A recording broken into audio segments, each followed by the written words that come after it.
بسم الله الرحمن الرحيم. عن سمرة رضي الله تعالى عنه قال قال رسول الله صلى الله عليه وسلم: الغلام مرتهن بعقيقته يذبح عنه يوم السابع ويسمى ويحلق رأسه.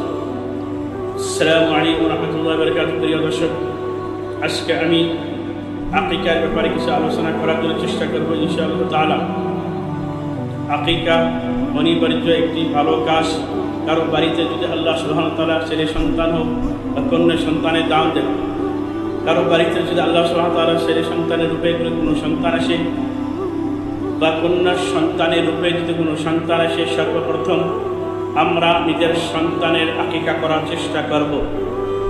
কারণ নবী করিম সাল্লাল্লাহু আলাইহি ওয়াসাল্লাম বলেছে, কোনো বাপ যদি নিজের ছেলে মেয়ের আকিকা করে, এর জরিয়াতে আল্লাহ সুবহানাহু ওয়া তাআলা বেমার আজার বালা মুসিবত থেকে আল্লাহ তাআলা হেফাজতে রাখে। এখানে এই হাদিসের মধ্যে নবী করিম সাল্লাল্লাহু আলাইহি ওয়াসাল্লাম বলেছে, আল গুলামু মুরতাহানু বিআকিকাতিহি, বাচ্চা আকিকার বদলায় বন্ধক রাখা আছে।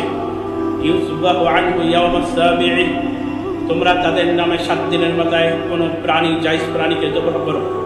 ওই সাম্মা, এবং 7 দিনের মাথায় ওই সন্তানের নাম রাখো। ওই ইউহলাকু রাসু, এবং ওই 7 দিনের মাথায় ছেলের মাথার থেকে চুলগুলো কামাইয়া দাও, এবং শরীরে যা কিছু পচা বস্তু আছে সেইগুলোকে ধুয়ে সাফ করিয়া দাও। আকিকা নবী করিম সাল্লাল্লাহু আলাইহি ওয়াসাল্লাম থেকে সুন্নাহ রয়েছে। কোনো কোনো ইমামের নিকটে ওয়াজিব রয়েছে, কোনো কোনো ইমামের নিকটে বহুত বড় গুরুত্ব রয়েছে। এই হাদিসের মধ্যে তিরমিজি শরীফে 1576 নম্বর হাদিসে আল গুলাম মুরতাহানু শব্দ নিয়ে এসেছে। এই হাদিসের মধ্যে ইমাম আহমদ বিন হাম্বল মুরতাহানুনের যে বাচ্চা নিজের আকিকার বদলায় বন্ধক রাখা রয়েছে, এর অর্থ এবং ব্যাখ্যা দিয়েছে ইমাম আহমদ বিন হাম্বল। কোনো বাপ যদি নিজের ছেলের আকিকা করে নিয়ে, তো কাল কিয়ামতের দিন সেই ছেলে নিজের বাপ মার নামে সাফায়াত করবে না, নিজের বাপের ফাঁকে কোনো সাফায়াত করবে না। এই জন্য কোনো কোনো ইমাম আকিকাকে ওয়াজিব করে দিয়েছে। যাই হোক, আহনাফের নিকটে আকিকা একটি সুন্নাহ আমল। কেউ যদি করে, এটা বহুত বড় সওয়াবের কাজ। কারো যদি সমর্থন না থাকে, তার কারণে সে গুনাহগার হবে না আকিকা না করার কারণে। আমাদের ইমামের নিকটে, আহলে সুন্নাহ ওয়াল জামাতের নিকটে। এখন আসল মশলা হলো আকিকা আমরা কয়েকদিনের মাথায় করব। তো এই হাদিসের মধ্যে রয়েছে, ইউযবাহু আনহু ইয়াওমাস সাবি'i, তোমরা আকিকা 7 দিনের মাথায় করো।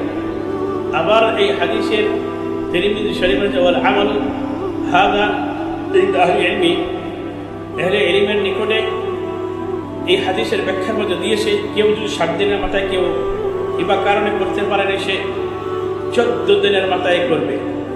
লাম ইয়াতাহাইয়া, কেউ যদি 14 দিনের মাথায় করতে পারে না কিবা কারণে, তো 21 দিনের মাথা অবধি আসে সে করতে পারবে। কিন্তু 21 দিনের পরে আর নেই। তারপরে অপশন হলো মৃত্যু পর্যন্ত অপশন রয়েছে। কিন্তু আমাদের সমাজের মধ্যে কিছু মনমানি কিছু মশলা শোনা যাচ্ছে, সেটা হলো 40 দিনের মাথা অনেকে করা যায়। হাদিস বা ফিকহের কিতাবে এরকম কোনো নেই যে 40 দিনের মাথায় করা আসে, সাবিত আছে।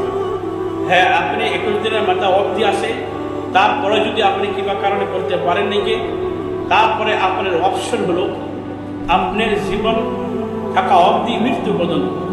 আরও একটি অপশন রয়েছে, যদি কোনো ছেলে মেয়ের যদি আকিকা নিজের পাপ করতে পারে না কিংবা অভাবের কারণে, তো ইনশাআল্লাহ নিজের আকিকা নিজেও করাও জায়েজ আছে, কোনো অসুবিধে নেই।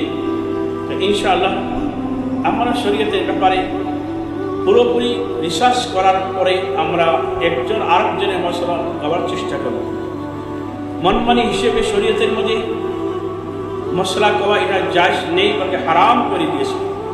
একটি মশলা যদি এরকম আপনি বলিয়ে ফেলান যেটা হাদিসে নেই, কোনো ফিকহের কিতাবে নেই, কে তাহকিক ছাড়া, রিসার্চ ছাড়া, তা আপনি বহুত বড় গুনাহগার হয়ে থাকবেন।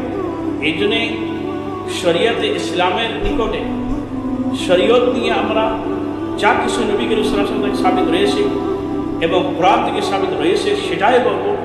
নিজের মনমানি হিসেবে কোনো মশলা মানুষকে বলবো না, সেটা ইসলামের ক্ষেত্রে বহুত ক্ষতিকর হয়ে যাবে। ইনশাআল্লাহ আমরা সবাই নিজের জিহ্বাকে হেফাজত করবো, যা কিছু হাদিস আছে সেটাই বলবো।